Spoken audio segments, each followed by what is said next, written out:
Good evening and welcome to NTD News. I'm Stephanie Cox. Here are today's top stories. The $3.5 trillion budget is advancing through the Senate without Republican votes. But there is one amendment that every senator agreed on. Young Americans have the lowest vaccination rate in the country.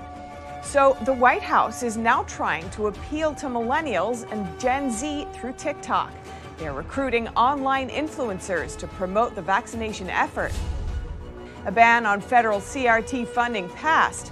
The Republican amendment makes it through the Democrat majority Senate. Public school teachers and staff in California now have to get vaccinated or tested weekly. It's already a requirement for state and healthcare workers, and the governor just announced the mandate for teachers too. Border patrols seized nearly $13 million worth of drugs. The United States Customs announced it as the largest bust along the border to date.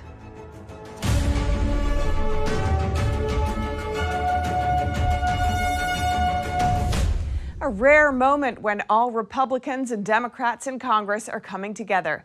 The Senate unanimously passed an amendment to the $3.5 trillion budget resolution Tuesday. It would take away federal funds for local governments that defund the police. I call on my colleagues to support our law enforcement by voting yes for this amendment. Opposing my amendment is a vote in support of defunding the police and against the men and women in blue. The gentleman's time has expired. Madam President. Senator from New Jersey. I am so excited. This is perhaps the highlight of this long and painful and torturous night. This is a gift. If it wasn't complete abdication of Senate procedures and esteem, I would walk over there and hug my colleague from Alabama. And I will tell you right now, thank God, because there's some people who have said that they're members of this deliberative body that want to defund the police, to my horror. And now this senator has given us the gift that finally, once and for all, we can put to bed this scurrilous accusation that somebody in this great esteemed body would want to defund the police.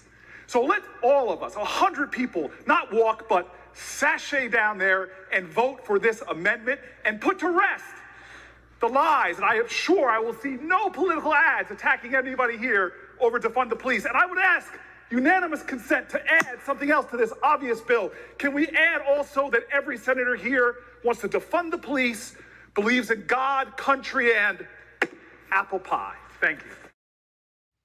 All senators voted for the amendment 99-0. These amendments are non-binding since the resolution itself is non-binding and does not get signed into law. But the resolution's passage has set up the process for Democrats to pass the sweeping budget reconciliation package in the fall.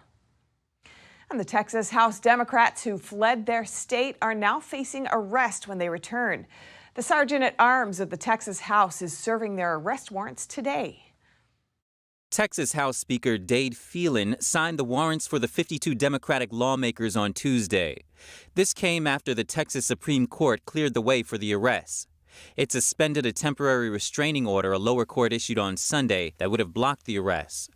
But one of the Democrats, Gene Wu, will not face arrest for now. He filed a writ of habeas corpus in criminal court, and a Harris County judge ruled in his favor on Wednesday. And the Texas Republicans may be facing additional obstacles. A Democratic lawmaker announced Wednesday that she is going to filibuster the election reform bill in the Senate. Over 50 Texas Democrats fled their state last month to prevent the House from passing the voting bill, and they are currently still in Washington, D.C. In an effort to get more young people vaccinated, the White House and Dr. Anthony Fauci are teaming up with Gen Z influencers to promote vaccination. But the method is raising some eyebrows. Here are the details. The White House is adopting a new method to promote COVID-19 vaccination among young people, Gen Z TikTok influencers. What's up, dudes? What's up, Dr. Fauci? White House Press Secretary Jen Psaki gave details about the initiative Tuesday after an email about the effort was leaked online. Today, Dr. Fauci is doing 5 Q&A conversations on Instagram and TikTok with millennial, mom influencers and Gen Z influencers.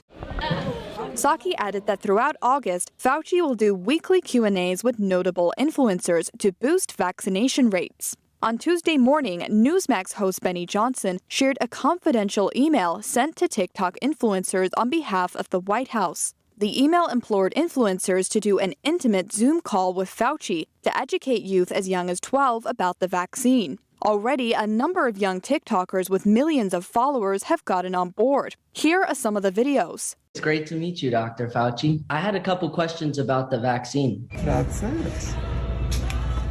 Awesome.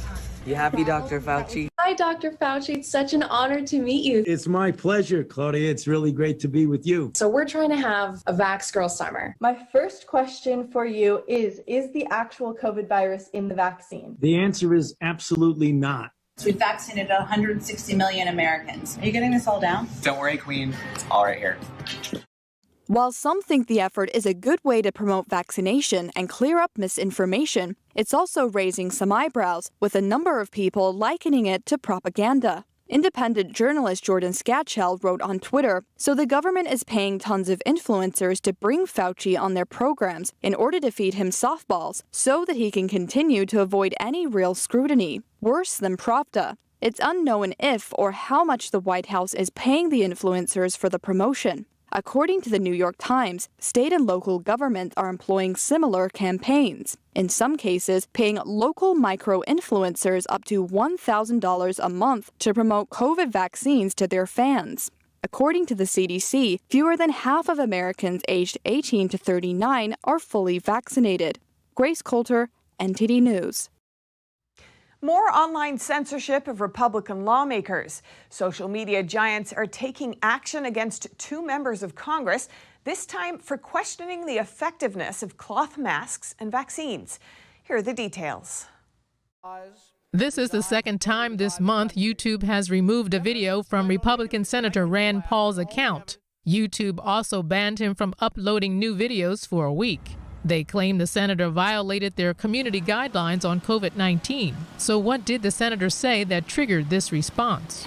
A Danish study of 6,000 participants found that wearing a surgical mask did not significantly reduce a person's risk of COVID-19 infection compared to the risks facing those who did not wear masks.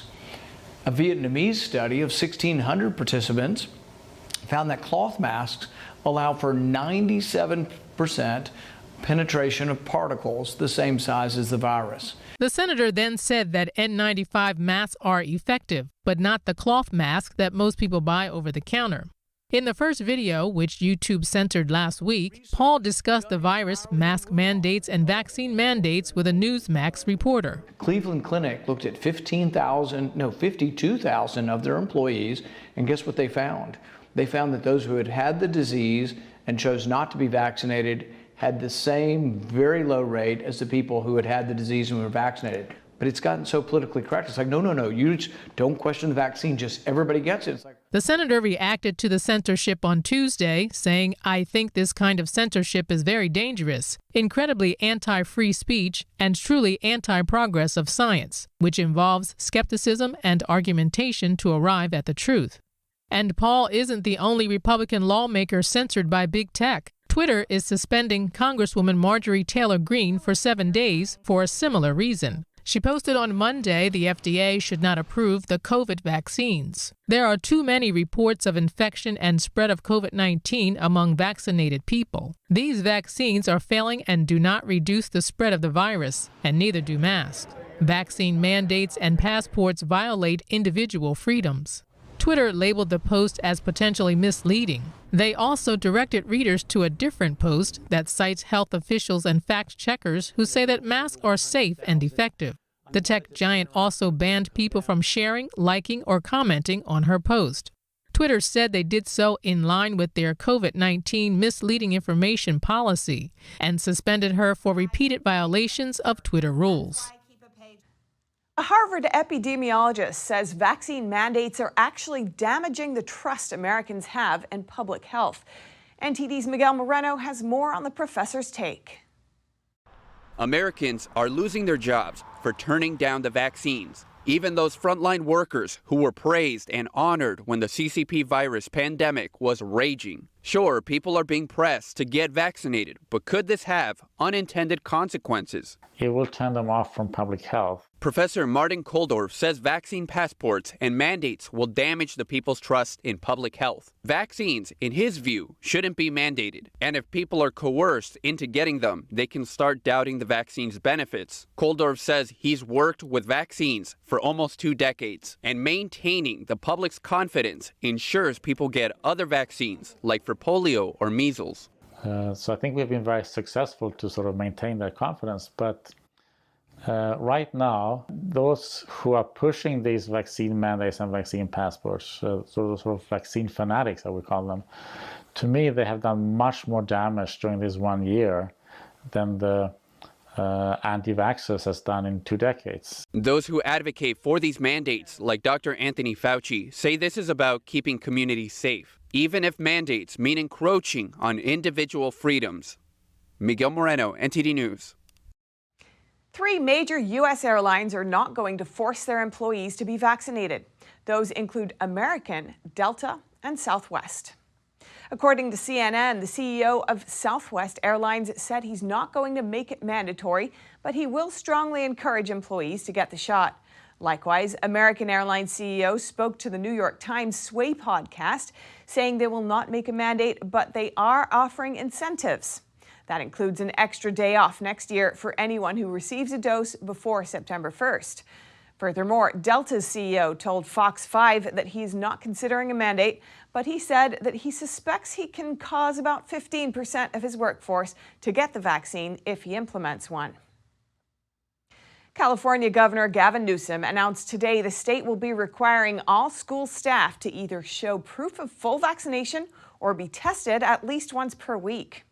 The mandate is the first for the schools in the nation. This comes after concerns about the Delta variant spreading. However, Director of the CDC, Rochelle Walensky, said on CNN last Thursday that people who are fully vaccinated can still transmit the virus. The mandate will take effect on Thursday, and schools must fully comply by October 15th. The state has already mandated vaccine verification for state and healthcare workers, universal masking for K-12, and masks statewide. About 53% of the state's population is fully vaccinated. And a group of California healthcare workers gathered in front of a Kaiser Permanente hospital on Monday.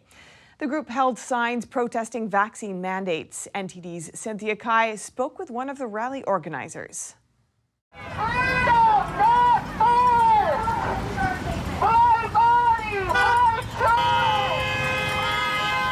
Over 1,000 people gathered outside Kaiser Permanente in Roseville, California to protest the state's vaccine mandates. During the Monday protest, healthcare workers, law enforcement officials, and families held American flags and banners and signs calling for freedom of choice.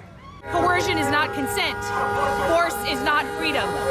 Every human deserves the freedom to choose. Every human deserves the right to informed consent. The organizers withheld their last names when speaking to NTD for fear of impacting their medical license. So we just wanted to show that not everybody is for this force that they're trying to push, that we all want freedom of choice. Doesn't matter what it is.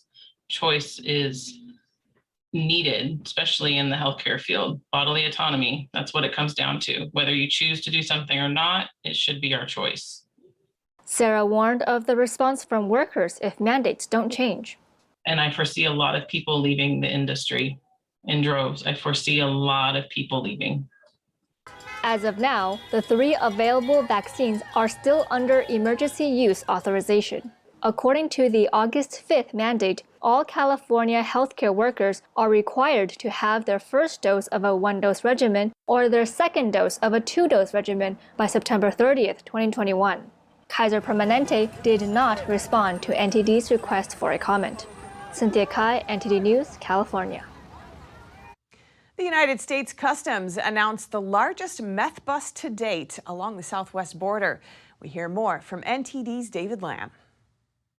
While Border Patrol officers were inspecting a tractor and trailer on August 5th at the Otay Mesa commercial facility, They were using an imaging system similar to an X-ray, and anomalies were detected in the trailer. The U.S. Customs and Border Protection on Tuesday said they seized roughly 2.8 tons of narcotics at the California border. The bust included over 5,500 pounds of meth and over 120 pounds fentanyl powder. A Border Patrol director says that this amount of fentanyl and methamphetamine is enough to ruin countless lives and fund transnational criminal organizations. They discovered a combination of 414 packages of their narcotics concealed within a shipment of plastic household articles. The driver, a 50-year-old Mexican male, was arrested and now faces federal charges. The drugs from this seizure are estimated to be worth nearly $13 million. Now, earlier this year, the same port of entry seized more than 1,100 pounds of meth hidden inside a shipment of watermelons. David Lamb, NTD News, California. Yesterday, anti-mask protests erupted outside of a Tennessee school board meeting. In spite of their demands, the school board went ahead and mandated masks for elementary schools in the Tennessee district. NTD's Jason Perry spoke with a child psychotherapist about the effects masks have on children. No more masks! One parent spoke passionately at the school board before the vote. Our kids, under 25-year-old, 1 in a million chance that they are going to die of COVID. They are more likely to be struck by lightning. I would tell every parent here, don't let your kids wear masks. Governor DeSantis also took a stand, passing an executive order against mask mandates in the state of Florida. He said parents should have the right to choose what's best for their child. And he criticized the CDC for not considering the children's mental health. They've had all this time to study. What are the harmful effects of putting a kindergartner in a mask for 7 hours? Have they talked about the emotional, the academic, the physiological? Why isn't CDC studying that? They've had a lot of time to do it, but yet you don't do it. And to act like somehow that this is just something that we shouldn't worry about, I don't think is acceptable. So I think the fairest thing to do is just say, let parents make the decisions. When Press Secretary Jen Psaki was asked about possible harm masks may have on children's emotional, academic, and psychological well-being, she said there was no concern. No, there's not. And I will tell you from personal experience, my rising kindergartner told me 2 days ago she could wear a mask all day, and she's just happy to go to camp and go to school. We asked child psychotherapist Joseph Sachs if there are any negative side effects on children's mental health from wearing masks. He explained there's a different mindset when adults wear masks versus children wearing masks. You know, for a big salary, I'll put up with an annoying mask. But a child doesn't have that ability to put up with the discomfort. I mean, they already have to follow all the rules. They have to do homework and they have to sit in their seat and they can't shout and they can't talk and they have already so many restrictions. If you add in the restriction of the mask, they can't talk, they can't see anyone's face. It's very uncomfortable. It's very annoying. Sometimes it pushes them over the edge. So some kids can handle it, but some kids, it really, there are kids that will be pushed towards suicidal ideation because they're forced all year to wear masks. I mean, and the psychological and emotional, social and educational effects of all-day mask wearing are very serious. I had a child who was so frustrated from wearing the mask every day that he couldn't take it anymore. And he had a breakdown and really beat up another kid for no reason. He gave some advice for parents whose child may be forced to wear masks at school. If I have a child who's really stressing out because of the mask and it's really damaging his emotional health, I would make, as a psychotherapist, as a mental health clinician, I could call the school and make a medical prescription for him to not wear the mask. Dr. Sachs encourages people to visit his website, TribeccaPlayTherapy.com, where they can find sound advice on handling many difficult situations with children, such as defiance, depression, and anxiety. Jason Perry, NTD News. The Senate just passed an amendment to ban federal money from being used to promote critical race theory. Republicans managed to get it through in the Democrat majority chamber. NTD's Miguel Moreno has that story. Republican Senator Tom Cotton's amendment passed this Tuesday, an amendment that will ban federal money from being used to promote CRT in schools. In America, our rights have no color. Our law and society should be colorblind. And as Dr. Martin Luther King said, we should all be judged We should not be judged by the color of our skin, but by the content of our character. Sadly, today, some want to replace our founding principles with an un-American ideology called critical race theory. They want to teach our children that America is not a good nation, but a racist nation. The only Democrat to vote in favor of Cotton's amendment was Senator Joe Manchin, tipping the scale. Critical race theory is a quasi-Marxist ideology that assumes American society is systemically racist. Many public schools are accused of teaching their students CRT. Some have defended the theory, like Atlanta Public Schools, which says in a statement, "While CRT is not taught in our classrooms, this work is critically important because while our nation has laid the foundation of modern democracy and pluralism, we cannot forget that these ideals were, and in some instances continues to be, denied for many." But one of their schools was caught in a scandal recently, something critics are calling a product of CRT. A parent filed a federal discrimination complaint against Maryland Elementary School for segregating black and white students. Kyla Posey said to a local station that she wanted to transfer her child to another classroom, but the principal said it won't work. She said that that's not one of the black classes, and I immediately said, what does that mean? I was confused. I asked for more clarification on, I was like, we have those in the school? And she proceeded to say that, yes, I have decided that I'm going to place all of the black students in 2 classes. In a recorded call, the assistant principal said it was the principal's idea and that it was done to give black students the services they need. Miguel Moreno, NTD News. Oregon Governor Kate Brown has quietly signed a bill allowing high school students to graduate without proving they can read, write, or do math. She signed the bill into law last month, but her office did not announce the signing. In addition, the Oregonian reported that the move wasn't entered into the legislative database for about 2 weeks, and that people who signed up for alerts about the bill never received one. An aide to the governor told the paper that suspending the proficiency requirements for graduation would benefit Oregon's students of color. The bill suspends the requirements while the state's Department of Education conducts a review. The department's been told to take an equitable approach in recommending changes to the proficiencies needed for a high school diploma, as well as identify the causes of graduation disparities and whether the requirements have been applied inequitably to different student populations. Critics have likened initiatives such as these to critical race theory and say it puts low expectations on people of color. And up next, we hear from the woman who will take the reins as New York's governor in about 2 weeks. She comments on preparing for her new role, as well as some of the scandals surrounding Governor Cuomo. Police in New York City busted a gang that was selling drugs on the streets of New York. More in just a moment here on NTD News.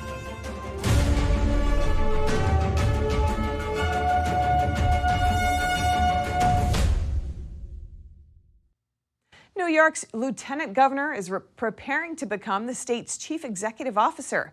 Kathy Hochul will replace Andrew Cuomo as governor in 13 days. NTD's Kevin Hogan brings us more on her policies and what changes she plans to make to the executive branch. Soon-to-be Governor Kathy Hochul said Cuomo pledged his full support for a smooth transition. She also said Cuomo's decision to step down was in the best interest of the state, and while it wasn't expected, she's prepared for her new role. I've already spoken with Senate Majority Leader Andre Stewart-Cousins, Speaker Carl Heastie, labor, business, faith leaders, other state elected officials, as well as our tri-state governors. I look forward to working with each and every one of them and all of you to build on the progress that we've already started.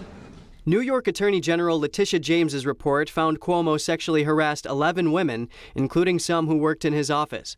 The report also found the governor fostered a toxic work environment, which Hochul said will be changed. And I'm going to stand right here. At the end of my term, whenever it ends, no one will ever describe my administration as a toxic work environment. Hochul touted her efforts to raise the minimum wage, allow paid family leave, eliminate heroin abuse, and provide affordable housing and clean energy. And she will announce her lieutenant governor within the next few weeks. It'll be someone who is no stranger to me, but also someone that will carry on the vision of my administration, which is to continue these strongly progressive policies to take this state forward, to get us out of COVID as soon as possible, and to rebuild back this great state of New York. The soon-to-be governor will not include in her administration anyone found to have behaved unethically in the Attorney General's report, and that includes members of Cuomo's staff who reportedly tried to discredit his accusers.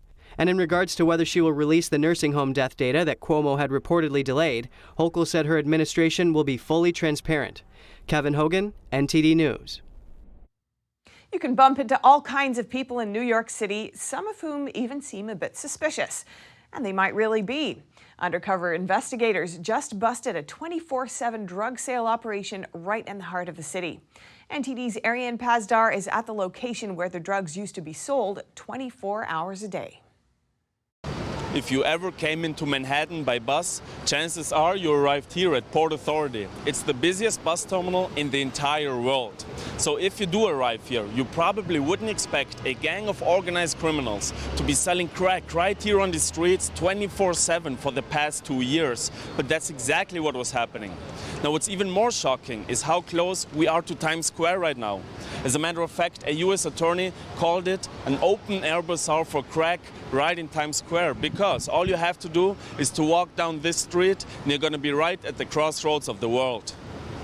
Homeland Security and the NYPD arrested the 8 suspects this week. They might face life in prison. Here you can see some of the cash and drugs law enforcement found when they arrested the suspects. Homeland Security said this crew gave a new meaning to the saying "the city that never sleeps." So why are drugs becoming such a problem in New York City? Derek Maltz is the former chief of the New York Drug Enforcement Task Force and was part of the efforts that resulted in the capture of drug lord El Chapo. He told NTD those arrests reflect the fact that the drug epidemic in the US is worse than it's ever been. He said both supply and demand are extra high at the moment. The supply is booming now because the Chinese transnational criminals are sending mass amounts of chemicals to Mexico to make these dangerous drugs. The demand is booming because of a lot of reasons, right? For years, the corporate cartels dumped 100 billion opioid pills into America from a period of 2006 through 2014.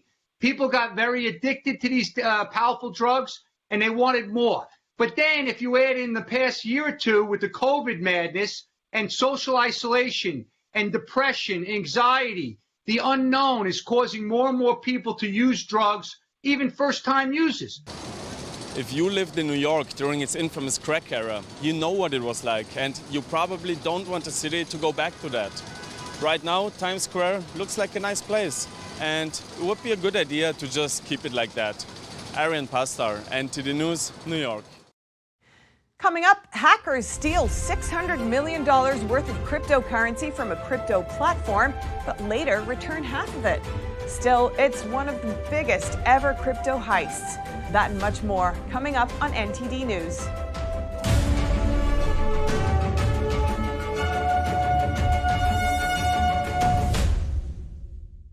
"90% of news outlets in the United States are controlled by 6 corporations.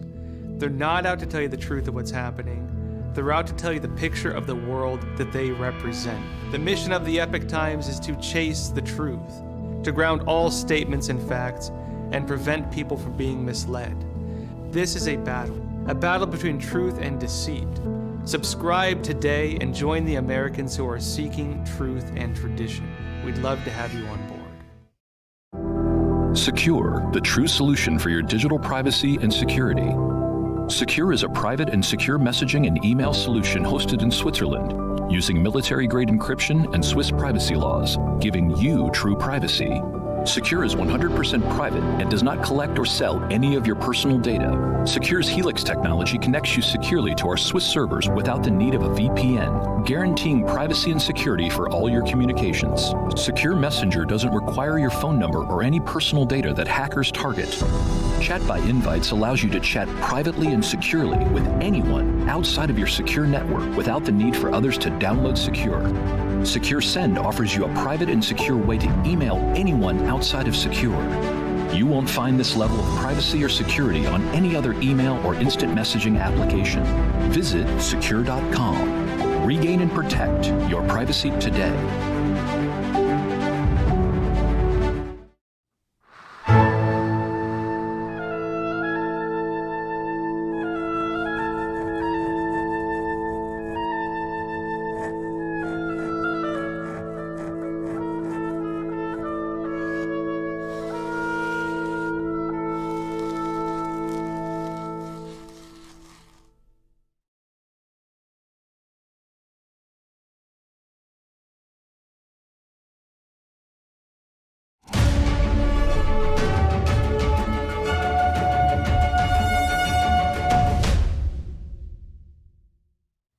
hacker or hackers behind one of the biggest ever cryptocurrency heists have returned nearly half of around $600 million in stolen digital coins. That's according to a blockchain researcher. Chris Dignam reports. Cryptocurrency platform Poly Network said on Wednesday that it lost an estimated $600 million in digital coins in what could be the biggest ever cyber heist of the decentralized asset. But later on Wednesday, blockchain analytics firm Elliptic said hackers had returned $258 million worth of the stolen digital coins back to Poly Network after a plea from the platform urging the hackers to return the stolen crypto to its rightful place. Earlier, Poly Network announced the hack on Twitter and posted details of digital wallets to which it said the money was transferred, urging people to blacklist tokens from those addresses, and said it planned to take legal action. Despite nearly half of the stolen crypto being returned, the theft is one of the biggest ever in cryptocurrency markets, which in 2018 saw the $530 million heist from Tokyo-based exchange CoinCheck and the 2014 collapse of the Mt. Gox exchange, also based in Tokyo, after it lost $500 million in Bitcoin. The latest attack comes as losses from theft, hacks, and fraud related to decentralized finance hit an all-time high, raising the risk of both investing in the sector and of regulators looking to crack down on it. A person claiming to be behind the heist said they did it for fun and wanted to expose the vulnerability before others could exploit it. That's according to digital messages shared by crypto firms. Poly Network did not release more details about the incident, and we don't know if any law enforcement agency was investigating the heist. Amazon's $1.5 billion air hub in northern Kentucky is officially open. Amazon Air already operates out of more than 40 airports in the U.S., but its newest terminal is considered a major milestone. NTD's Evelyn Lee has more. Amazon opened its $1.5 billion air hub in northern Kentucky on Wednesday. It's considered a major milestone for Amazon's cargo arm, Amazon Air. It already operates out of more than 40 airports across the U.S., but this new hub will be the central nerve of its nationwide cargo network. David Nalletti, managing director at Conway McKenzie, says that Cincinnati Northern Kentucky International Airport will expand Amazon's capabilities. Sure, Amazon operates a number of bases around the country and around the world, but the Hebron, Kentucky location represents a hub for them, which is quite a bit larger. When Amazon founder Jeff Bezos kicked off the project, he said that the hub lets packages get to customers faster.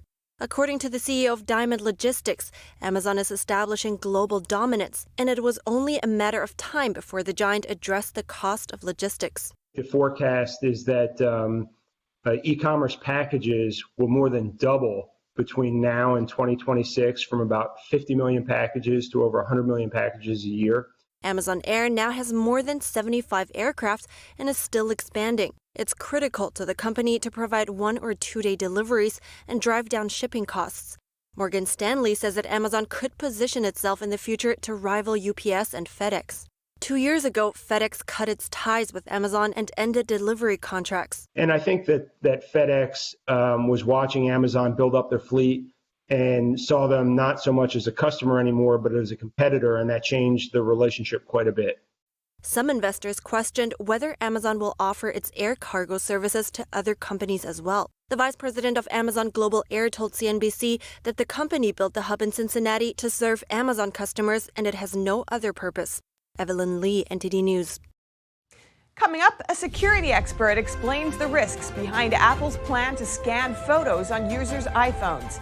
The goal is to reduce child abuse, but the move may have far-reaching implications.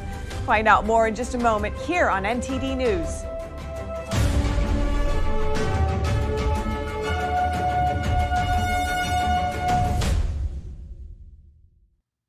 Apple says it will refuse demands from governments to use its child safety technology for surveillance. But security experts have concerns over the system, which would involve scanning iPhone photos before they're uploaded to the cloud. A security expert tells NTD's Jane Werrell about their potential risks. Apple faces criticism for its plans to scan images of photo libraries on iPhones for known images of child abuse. The technology is first being used in the United States before plans for a wider rollout across the world. Professor Ross Anderson says it's prudent to be suspicious. So what Apple has come up with is a system whereby your photos will be scanned on your iPhone before they are even encrypted and uploaded to the iCloud. And by this means, Apple hopes to diffuse, I believe, the criticism that they're not going to make iCloud contents available to the FBI for scanning.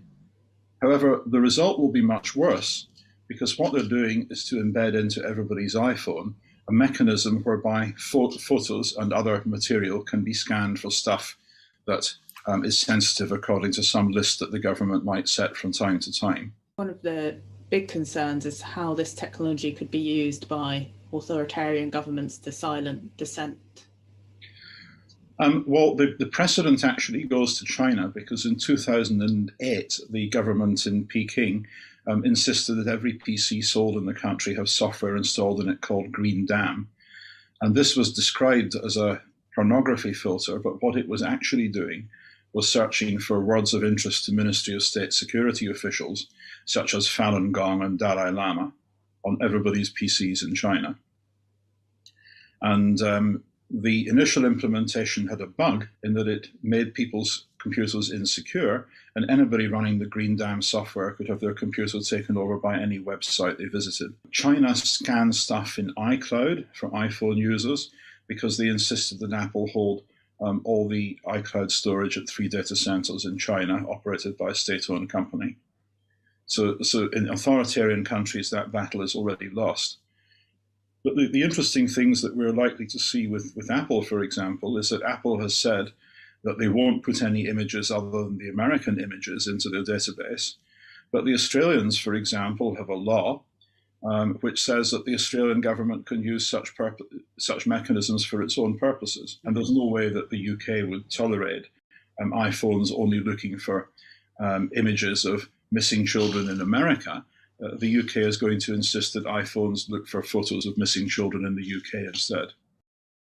He also says there are problems with the algorithm. There are serious issues about what the Apple neural match algorithm, as it's called, is looking for. It looks very much like a face recognition algorithm. So rather than looking for nakedness or genitalia or things like that, it's probably looking for the faces of both perpetrators and victims. And this means that quite a lot of the time when an alarm goes off and the person at Apple sees an adult with their clothes on, you can't just dismiss that as a false alarm, because this might either be a survivor of abuse or a perpetrator. And so they're going to have to build machinery to report to law enforcement, and law enforcement will build machinery to deal with that. And that then translates very, very easily to a circumstance in which you start putting persons of interest to the security service, or in an authoritarian country, you might put known dissidents or opposition leaders or banned religious leaders. And then the whole thing does actually become rather nightmarish. Since facing the criticism, Apple has said it will refuse to comply with government demands to detect images that are not child sexual abuse material. But it hasn't all been criticism for Apple. Some children's charities and the UK government praised Apple's move. The Health Secretary supported it, tweeting he's delighted to see Apple taking meaningful action and that it's time for Facebook to follow their example. Apple says this programme is ambitious and protecting children is an important responsibility. These efforts will evolve and expand over time. Jane Warraw, NTD News, London. The Chinese regime is threatening the head of a private art school in San Francisco to resign, but she's not planning to give up. Here's NTD's Eileen Egg with more details. Half a block from Golden Gate Park is the San Francisco High School of the Arts. It is a private art school for middle and high school students. It also offers dance, music, and visual arts courses. A group of Bay Area parents founded the school in 2010, hoping their children would learn more traditional arts. But recently, the principal, Sherry Zhang, said the Chinese Communist Party, or CCP, threatened her parents. So the national security officers visited them and threatened that if I don't stop being the principal and head of school of San Francisco High School of the Arts, then they may forcefully close down my parents' enterprise, and they may even go to jail. The CCP is threatening Zhang because she practices a spiritual discipline called Falun Dafa. Under CCP rule, practitioners are tortured and killed for their beliefs. Zhang's parents are not Falun Dafa practitioners, but she said her parents are in danger of losing their business of 30 years. They've been hardworking and honest business people, and they invest so much into their business. So, of course, they don't want it to close down, and it has been detrimental for them. But Zhang doesn't plan on giving up the school because she is one of the founders. And we are here to teach students to have perseverance. We also teach them, because through traditional art training, they learn to work hard, they learn to not giving in, and they learn to persevere, they learn to have self-discipline. So all of the values that we are teaching our students, they learning through the traditional art training is exactly what I also need to maintain during this incident. The school's mission is to provide students with an exceptional education in traditional arts and academics while focusing on character development, so that they may positively contribute to the world. Zhang believes that having a good education that passes down culture and knowledge is important for future society. Eileen Ang, NTD News, California. A Confucius Institute in Indiana is under investigation. Indiana Attorney General Todd Rokita announced he is looking into the ties between his state's Valparaiso University and the Beijing-funded institutes. Rokita says our investigation seeks to uncover whether the Chinese government has attempted to exert political influence and manipulate the attitudes and beliefs of Hoosiers throughout their Confucius Institutes. He has issued a civil investigative demand to the private Christian university, this to see whether it violated the Higher Education Act of 1965. The school has been hosting a Confucius Institute since 2008, and according to the Attorney General, the university reported that it received more than $1 million from the Chinese regime between 2010 and 2019. It's not exactly clear how the school has used the funding. The university denies any wrongdoing, saying it is and has always been transparent and compliant in its fund reporting. And pandemic outbreaks are popping up across China, and authorities are resorting to prevention measures critics consider extreme. In some of the worst cases, neighborhoods are sealed off with residents locked inside their homes. A new wave of the CCP virus is hitting a dozen Chinese provinces. At the same time, more videos are circulating online showing the authorities' extreme control measures, such as sealing residents inside their homes if they don't comply.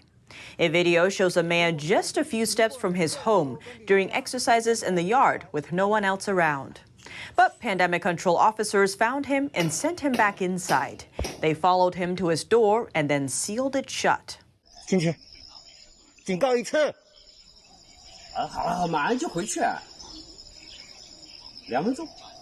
警告第二次。2分钟。注意哪动？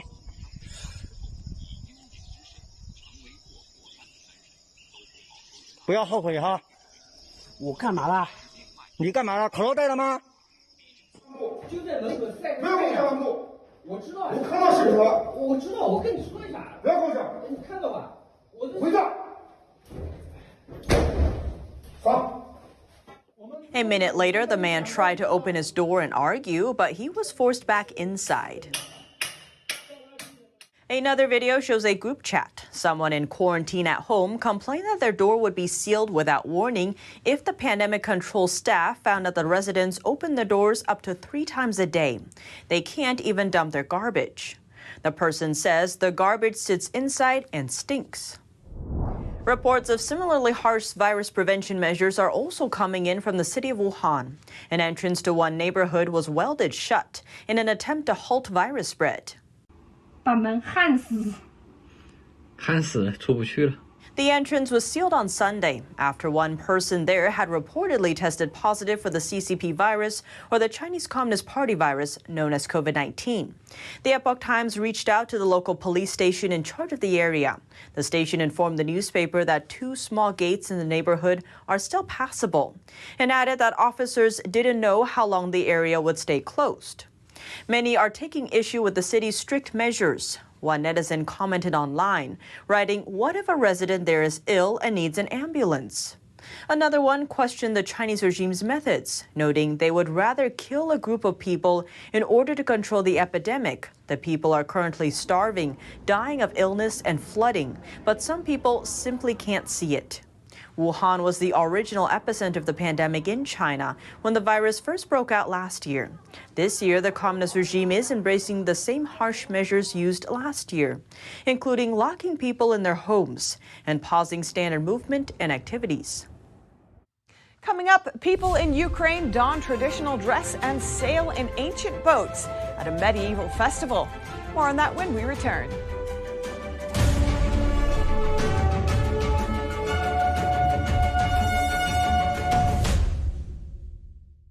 Hello, I'm Mike Lindell, and I'm coming to you with the most important commercial that I've ever done. All of you know what MyPillow and myself have gone through in the last 5 months in my efforts to bring the truth forward. Well, it's all come down to this. I'm having a cyber symposium on August 10th, 11th, and 12th. This historical event will be live streamed 72 hours straight on my new platform, frankspeech.com. You can help by getting everybody you know to go to frankspeech.com now. To help support this Cyber Symposium event, I am offering some of the best prices ever on MyPillow products, but they're only offered at frankspeech.com. Go to frankspeech.com now and use the promo code on your screen or call the 1-800 number below to receive these exclusive MyPillow offers. Thank you and God bless.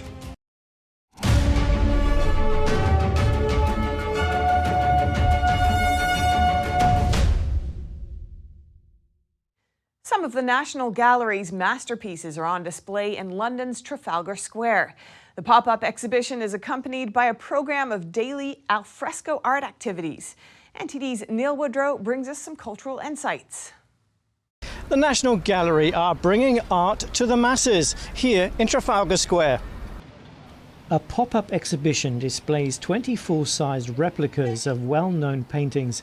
It includes some of the most treasured pieces in the National Gallery's collection. The pieces were selected in part based on the number of online views from when the museum remained closed during lockdown.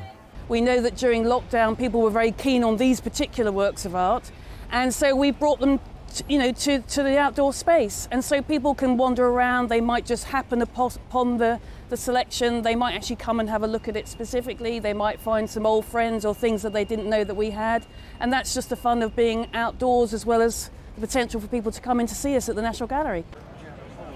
It's aiming to bring more visitors back to the capital as part of a campaign to help tourism recover post-lockdown. Writing says viewers of the gallery's collection online were keen to glimpse blissful landscapes as the country's pandemic restrictions dragged on. I think the selection did err towards the idea of the outdoors, the countryside, the landscape, and I think that idea of health and well-being and people really re-engaging with nature, I think, was part of that. The National Gallery has around 2,500 paintings in the Western European tradition spanning about 700 years, including works by artists such as Leonardo da Vinci and Michelangelo. So we are surrounded by the nation's favourites, some of the most popular paintings from the National Gallery's collection as voted by our visitors, including this one behind me, Titian's Bacchus and Ariadne, which was painted in about 1520 to 1523. And it's the story of Bacchus, the god of wine, who stumbles across the princess Ariadne on the island of Naxos in Greece, and she's just been abandoned by her lover, Theseus, and you can see his ship sailing away in the distance, and Bacchus sees Ariadne and is instantly smitten. He literally falls head over heels. As you can see in the picture, he's tumbling out of his chariot.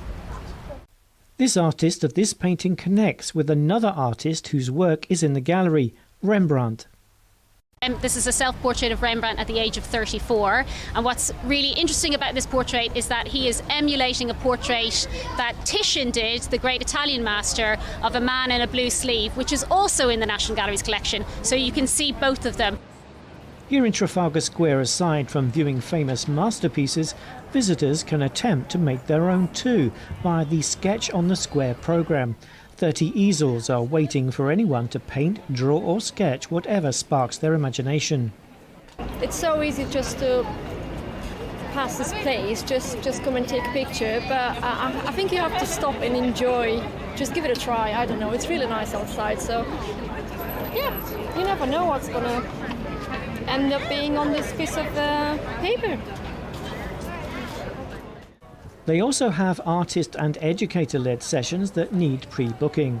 The National Gallery's head of curatorial, Christine Riding, said the London Gallery is really keen to have more interaction with people and help the public connect with the paintings hidden behind the museum's grand stone facade. The National Gallery is this wonderful facade, which I wonder if some people, feel a bit, whether or not they should come in or not. But actually, this is really encouraging people to think of this as their collection, the people's collection. The exhibition will run until the 2nd of September. Another group of people are getting ready to try their hand at sketching, guided by staff of the National Gallery. Neil Woodrow, NTD News, Trafalgar Square. And finally to Ukraine, where people are reconnecting with medieval life. A cultural festival sees them sailing ancient boats, donning traditional dress, and even challenging others to a duel. NTD's Joanne Robson brings us this report. No, this isn't a movie set. In Ukraine every year in August, fans of the Middle Ages can step back in time during a history and culture festival. For a week in the Lviv region in northwestern Ukraine, participants fully immerse themselves in the day-to-day of medieval life. They live in tents, dress in medieval garments and learn traditional crafts. This participant says he believes the festival is an important way to connect with the country's history. We feel like people from the past. Until a time machine is made, this is the only one way to get back to the past.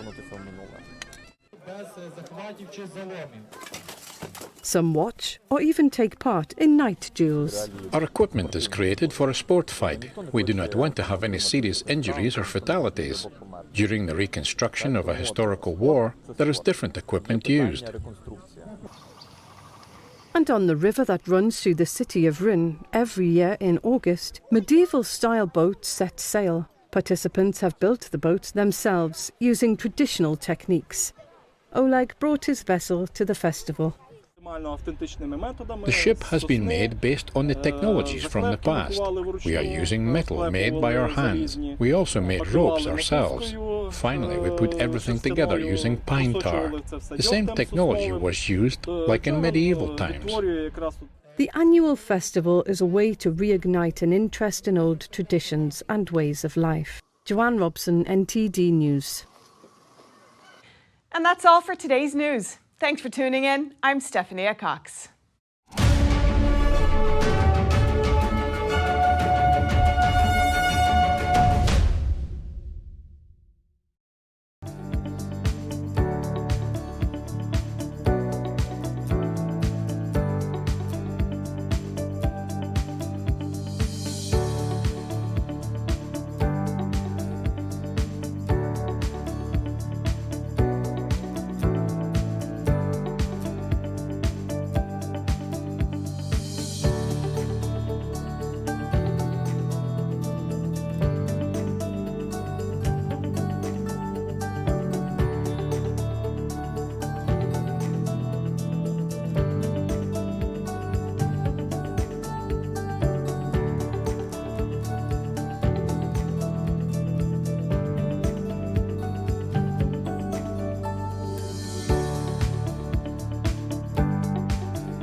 have a new channel. Subscribe to us on YouTube at NTD News.